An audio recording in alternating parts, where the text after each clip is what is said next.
गांव के एक कोने में एक सीधा सादा किसान रघु रहता था। उसकी दुनिया बहुत छोटी थी।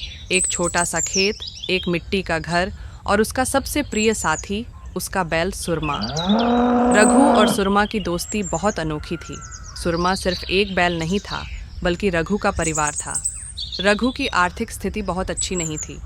उसका खेत छोटा था, लेकिन अपनी मेहनत से वह किसी तरह अपना और अपने बैल का पेट भर लेता था। हर सुबह सूरज उगते ही रघु अपने बैल को ले जाकर खेत जोतने लगता और दिन भर मेहनत करता। गांव वाले उसकी लगन की सराहना करते थे, लेकिन कुछ लोग उसकी ईमानदारी और कड़ी मेहनत का मजाक उड़ाते थे। एक दिन की बात है, रघु रोज की तरह अपने बैल के साथ खेत में काम कर रहा था। अचानक उसने देखा कि सुरमा कुछ अजीब सा व्यवहार कर रहा था। वह बार बार जमीन को सूंघ रहा था और किसी अज्ञात शक्ति की ओर इशारा कर रहा था। पहले तो रघु ने इसे नज़रअंदाज किया, लेकिन जब यह कई दिनों तक चलता रहा तो उसे चिंता होने लगी। फिर एक रात जब रघु गहरी नींद में था, उसने महसूस किया कि कोई हल्की आवाज़ उसके कानों में पड़ रही है। ये आवाज़ किसी के फुसफुसाने जैसी थी। वह उठकर इधर उधर देखने लगा, लेकिन उसे कुछ नहीं दिखा। लेकिन जब उसने सुरमा को देखा तो उसकी आंखें अजीब तरीके से चमक रही थीं। रघु को कुछ समझ नहीं आया और वह फिर सोने चला गया। अगले दिन सुरमा ने खेत के एक कोने में ज़मीन खोदनी शुरू कर दी। यह देखकर रघु को गुस्सा आया, लेकिन जैसे ही उसने ध्यान दिया, उसे ज़मीन के नीचे कुछ चमकता हुआ दिखा। उत्सुकतावश उसने खुदाई शुरू की और जल्द ही उसे एक पुराना मिट्टी का घड़ा मिला।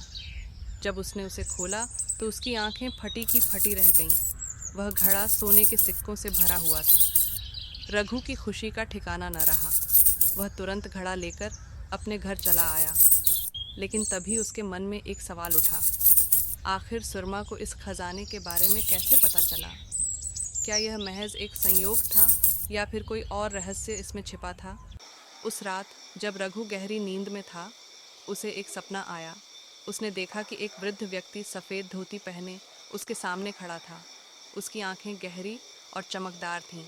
रघु, ये धन तेरा नहीं है, ये धन श्रापित है, वह वृद्ध बोला। रघु चौंक गया। लेकिन यह धन तो मैंने ज़मीन से निकाला है। हाँ, लेकिन यह उसी ज़मीन का हिस्सा था जहाँ कभी एक निर्दोष किसान को मार दिया गया था। ये खजाना उसी का है। अगर तूने इसका उपयोग अपने लिए किया तो तेरा विनाश निश्चित है। रघु पसीने में डूबा हुआ जाग उठा। उसकी आंखों के सामने सुरमा खड़ा था और उसकी आंखों में एक अजीब सी चमक थी। ऐसा लग रहा था कि वह कुछ कहना चाहता था। रघु के हाथ कांप रहे थे। रघु को याद आया कि उसके दादा से सुनी एक कहानी थी कि गांव के इस हिस्से में बहुत पहले एक अमीर किसान रहता था, जिसे उसके नौकरों ने लालच में आकर मार दिया था और उसका सारा धन यहीं कहीं दफना दिया था। क्या यह वही धन था? अब रघु के पास दो ही रास्ते थे। या तो वह इस धन का उपयोग करे और श्राप को आमंत्रित करे, या फिर इसे किसी सुरक्षित स्थान पर छोड़ दे। उसने निर्णय किया कि वह इस धन को किसी और को नहीं बताएगा और इसे वहीं वापस दफना देगा।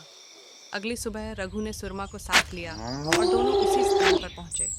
रघु ने घड़ा वापस जमीन में दबा दिया और वहां एक तुलसी का पौधा लगा दिया। उसने सोचा कि यह पवित्र पौधा बुरी शक्तियों को दूर रखेगा। जैसे ही रघु ने यह किया, उसे महसूस हुआ कि सुरमा की आंखों की चमक वापस सामान्य हो गई थी। वह पहले की तरह शांत और संतुलित लग रहा था।